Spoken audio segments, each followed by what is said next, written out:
August 25ಕ್ಕೆ ನಿಗದಿಯಾಗಿದ್ದ KPSC ಪರೀಕ್ಷೆ August 27ಕ್ಕೆ postpone ಮಾಡಿದಾಗಿದೆ. ಪರೀಕ್ಷಾರ್ಥಿಗಳ ಭವಿಷ್ಯದ ಜೊತೆಗೆ ಕೆಪಿಎಸ್ಸಿ ಚೆಲ್ಲಾಟವಾಡ್ತಾ ಇರೋದು ಯಾಕೆ ಅನ್ನೋ ಪ್ರಶ್ನೆಯನ್ನ 2,10,000 ಅಭ್ಯರ್ಥಿಗಳು ಮಾಡ್ತಾ ಇದ್ದಾರೆ.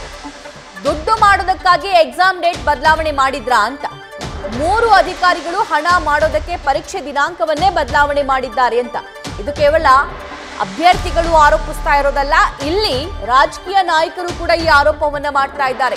ಕೆಪಿಎಸ್ಸಿ ಕರ್ಮಕಾಂಡ ಅಂತ ನಿನ್ನೆ ಕುಮಾರಸ್ವಾಮಿ ಅವರು ಕೂಡ ಈ ಬಗ್ಗೆ ಆರೋಪಿಸಿದ್ದಾರೆ. 3 ಅಧಿಕಾರಿಗಳು ರಿಟೈರ್ಡ್ ಆಗ್ತಿದ್ದಾರೆ, ಅದಕ್ಕೆ ಅದರ ಬದಲು ಆ 3 ಹಣ ಮಾಡೋದಕ್ಕೆ ಈ ಪರೀಕ್ಷೆಯನ್ನ ಮುಂದೂಡಿದ್ದಾರೆ ಅಂತ, ದಿನಾಂಕವೇ ಬದಲು ಮಾಡಿದ್ದಾರೆ ಅನ್ನೋದು ಆರೋಪ. ಮತ್ತೊಂದು ಸ್ಫೋಟಕ ಆರೋಪವನ್ನ ಈಗ ಕುಮಾರಸ್ವಾಮಿ ಅವರು ಮಾಡ್ತಾ ಇದ್ದಾರೆ. ದಿನಾಂಕ ಬದಲಾವಣೆ ಮಾಡಿದ್ದಕ್ಕೆ ಗರಂ ಆಗಿದ್ದಾರೆ ಕುಮಾರಸ್ವಾಮಿ. ಅಭ್ಯರ್ಥಿಗಳ ಜೀವನದಲ್ಲಿ ಸರ್ಕಾರದ ಚೆಲ್ಲಾಟ ಅಂತ ಕಿಡಿಕಾರಿದ್ದಾರೆ.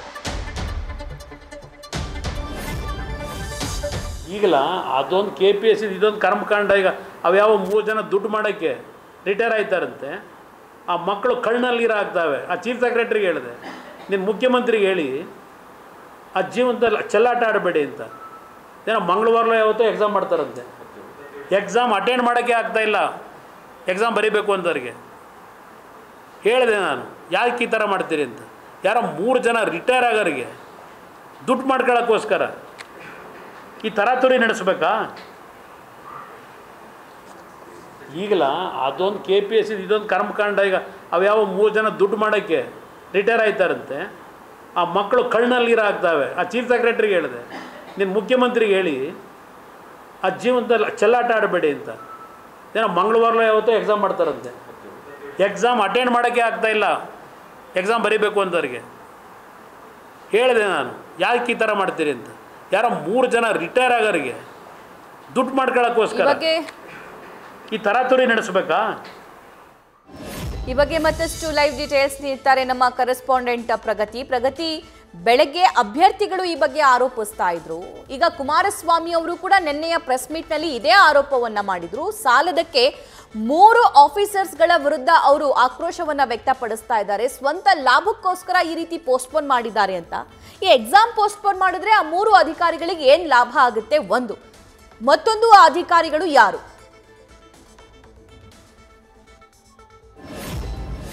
ಕುಮಾರಸ್ವಾಮಿ ಅವರು ಮಾಡಿರುವಂತಹ ಗಂಭೀರ ಆರೋಪ ಏನಪ್ಪಾ ಅಂತ ಕೇಳಿದ್ರೆ, ಈಗ ಕೆಪಿಎಸ್ಸಿ ಕಾಲ್ಫರ್ ಮಾಡಿರುವಂತಹ ಈ 384 ಗೆಜೆಟೆಡ್ ಪ್ರೊಫೆಷನರಿ ಹುದ್ದೆಗಳಲ್ಲಿ KS ಎಕ್ಸಾಮ್ಗೆ ಏನ್ ಕಾಲ್ಫರ್ ಮಾಡಿದ್ದಾರೆ, ಈ ಎಕ್ಸಾಮ್ ಪೋಸ್ಟ್ಪೋನ್ ಆಗಿ ಅಂದ್ರೆ ಈ ಪರೀಕ್ಷೆಯ ಪಾರದರ್ಶಕತೆಯನ್ನೇ ಈಗ ಪ್ರಶ್ನೆ ಮಾಡ್ತಾ ಇರುವಂತದ್ದು. ಅಂದ್ರೆ ಪರೀಕ್ಷೆ ಎಷ್ಟರ ಮಟ್ಟಿಗೆ ಏನೋ ಕ್ಲಿಯರ್ ಆಗಿ ನಡೀತಾ ಇದೆ, ಎಷ್ಟರ ಮಟ್ಟಿಗೆ ನೀಟಾಗಿ ನಡೆಸ್ತಾ ಇದ್ದಾರೆ ಅಂತ ಪ್ರಶ್ನೆ ಮಾಡ್ತಾ ಇದ್ದಾರೆ. ಕುಮಾರಸ್ವಾಮಿ ಒಬ್ಬರೇ ಅಲ್ಲ, ಬಸನಗೌಡ ಪಾಟೀಲ್ ಯತ್ನಾಳ್ ಅವರು ಕೂಡ ಈ ಬಗ್ಗೆ ಪ್ರಶ್ನೆ ಮಾಡಿದ್ರು.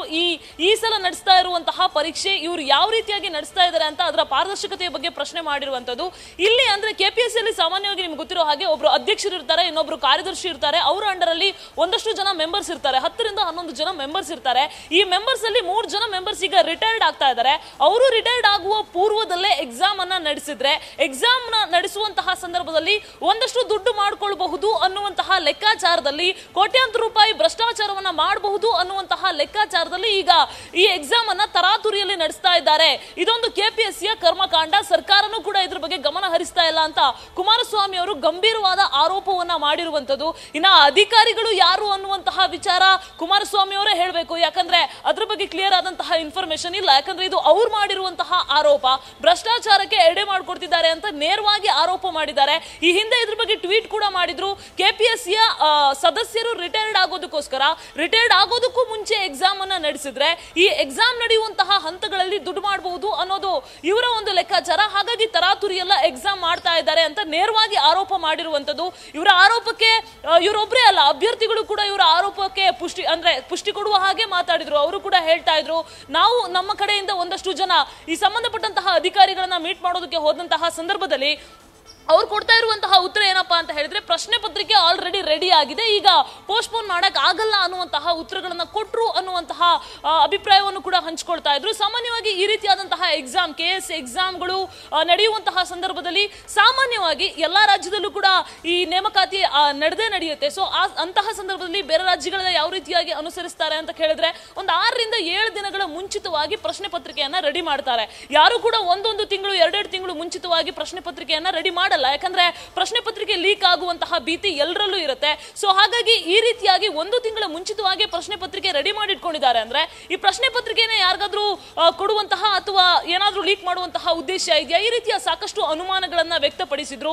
ಇನ್ನ ಇದ್ರ ಜೊತೆಗೆ ಅಭ್ಯರ್ಥಿಗಳು ಕೂಡ ಆಕ್ರೋಶವನ್ನ ವ್ಯಕ್ತಪಡಿಸ್ತಾ ಇದ್ರು.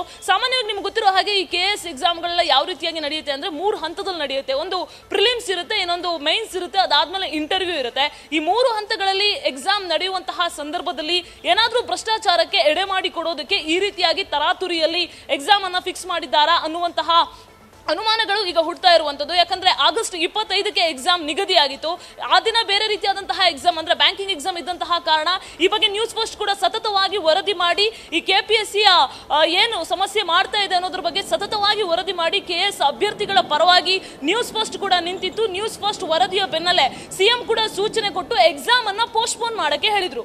ಮುಖ್ಯಮಂತ್ರಿಗಳೇ ಎಕ್ಸಾಮ್ ಅನ್ನ ಪೋಸ್ಟ್ಪೋನ್ ಮಾಡಿ ಅಂತ ಹೇಳಿದ್ರು ಕೂಡ ಆಗಸ್ಟ್ 25ರಿಂದ 2 ದಿನ ಪೋಸ್ಟ್ಪೋನ್ ಮಾಡಿದ್ರು, ಅಂದ್ರೆ ಆಗಸ್ಟ್ 27ಕ್ಕೆ ಮಾಡಿದ್ರು. ಇಷ್ಟೊಂದು ತರಾತುರಿಯಲ್ಲಿ, ಇಷ್ಟೊಂದು ಅವಸರದಲ್ಲಿ, ಇಷ್ಟೊಂದು ಅರ್ಜೆಂಟ್ ಅಲ್ಲಿ, ಅದು ವರ್ಕಿಂಗ್ ಡೇಸ್ ಅಲ್ಲೇ ಎಕ್ಸಾಮ್ ನಡೆಸುವಂತಹ ಅವಶ್ಯಕತೆ, ಅನಿವಾರ್ಯತೆ KPSCಗೆ ಏನಿದೆ ಅನ್ನುವಂಥದ್ದು ಈಗ ಇರುವಂತಹ ಪ್ರಶ್ನೆ. Sabha, thank you Pragathi.